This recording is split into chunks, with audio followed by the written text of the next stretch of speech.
madaxweynaha jamhuuriyadda Soomaaliland mudane Axmed Maxamed Maxamuud Silaaye iyo wafdi kooban oo uu hogaaminayo ayaa safar isaga u gaaray waxa uu u kicitimay wadanka Imaaraadka Carabta waxaana madaxweynaha jamhuuriyadda Soomaaliland ku weelinaya safarkaasi marwadiisa Marwo Aamine War Sheekh Maxamed Jirde xogayaha gaarka ee madaxweynaha iyo xildhibaan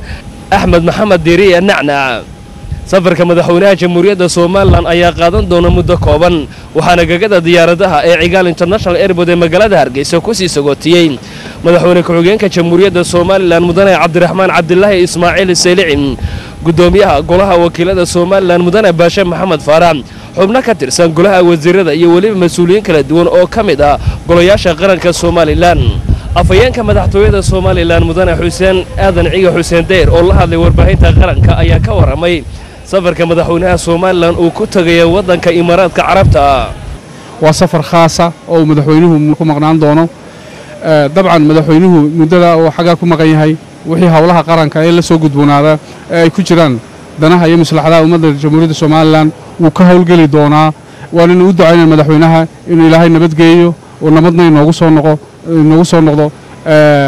saas safarka madaxweynuhu waa safar khaas ah oo isaga u gaara waxaana ku wehelisa marwada koowaad iyo xogayaha gaarka ee madaxweynaha waxaan socdaalkooguna wuxuu ku eegyahay magaalada Abu Dhabi ee dalka Imaaraadka Carabta Axmed Saki Daahir Xasan iyo Cabdilaahi Cali Suudi warbaahinta qaranka Soomaaliland gagada diyaaradaha ee Cigaal International Airport ee caasimadda Hargeysa.